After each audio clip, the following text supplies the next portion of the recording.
Hey people, I'm Fuzzy Mall. I'm an American expat who currently lives in Hamilton, Ontario. My career in textiles really began in 2016 with my move to Canada. I specialize in applique portraiture. Today I'm going to quickly show you some of my works in their original form, as well as how they currently look after I've revisited and repurposed them. When I began making work on a full-time basis, I knew I was going to need a lot of subject material. So I started this project I called Faces of Hamilton. I quilted a portrait of a stranger, then had them introduce me to the next person that I should know in my new city. I'd casually snap photos while we chatted over a coffee or a beer, then repeat the process. This work was my response to the disposable imagery that floods our brains via social media. My goal is to tap into the tradition of quilts and painted portraits as family heirlooms by creating contemporary portraits from these casual photographs that are snapped by cell phones, often live in the cloud, and usually disappear. So after completing this series, I was ready to jump into something new. That series consisted of 8 larger-than-life-size portraits.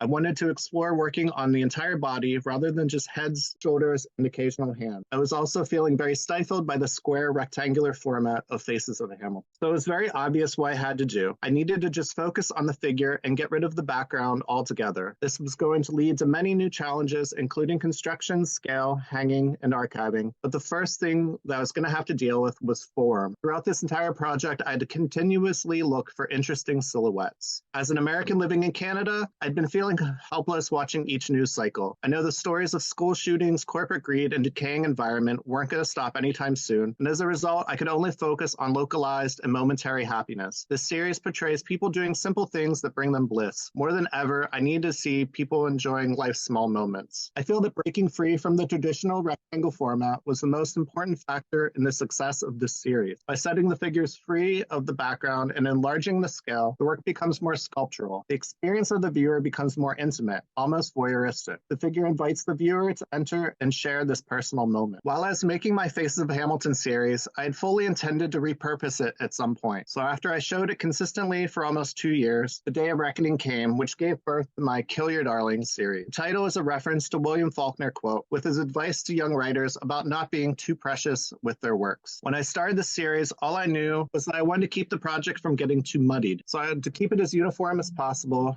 I cut all the remaining portraits into concentric circles. At one time, these portraits were of individuals in my new city. Now they're just parts, melange, creating a larger whole. I treated this series more as a formal exercise, completing a piece or two every few months. Each work carried personal symbolism and hidden meanings in their juxtapositions based on what was going on in my head or the news at the time. More than anything, this project served as a catalyst for me moving forward, granting myself permission to cut up and reinterpret my own work. My current pieces are embracing this new way of working and reinterpreting. The works are investigating different types of masks, digital, physical, and emotional. The scale remains similar in that 6 to 8 foot range, but I'm focusing on faces rather than entire bodies. These are also done in 2 versions. Before I was eliminating the background and pulling figures from the air quote canvas, this new version breaks the picture plane entirely. In this piece, the flower shapes are created by cutting into the portrait and moved around the plane. The green stems were cut and folded away, exposing the backside of the work, and the new flowers are formed from the negative space that work was created. This approach was applied to my self-portrait. I chose this photo because I grew up very shy and I'm still very quiet, although I've been working on that in the past few years. I feel that I present myself matter-of-fact and cold, black and white with literal ice on my face. I always hidden my personality from people, but there is color behind the facade. I also remember life before the internet and get angry when my phone listens and directly markets to me. I still enjoy my privacy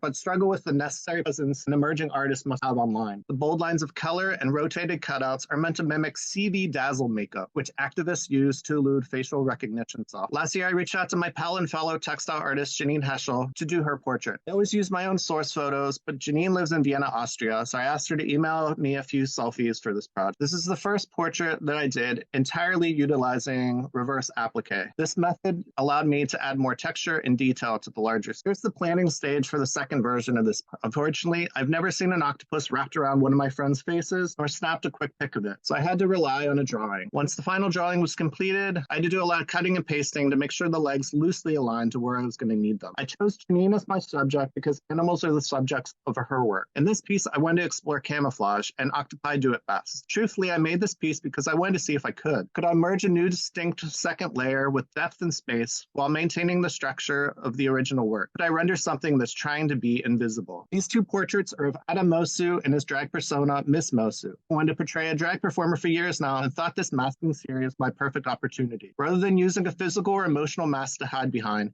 a drag performer can wear a mask through makeup, wigs, and padding to create and express a new and sometimes truer part of their personality. There are actually 4 sides of play here. Each original portrait is sewn to an improvised quilt. Once the 2 portraits were sewn together, I cut into them, wove them through to the other side. The backside of Adam's portrait becomes the color cutouts on Miss Mosu's side, and vice versa. This piece shows both physical sides of Adam, and his portrait would not be complete without Miss Mosu bleeding through. When I cut back into my works, I always do it blindly, never knowing exactly which part of the backside that I will be exposing. I have a basic idea of what I might get, but surprises are always abound. I find this more exciting than scary. Like opening up a Christmas present as a kid. You don't know what you're going to get, but it will be something new, and most of the time you like it. Thanks for listening.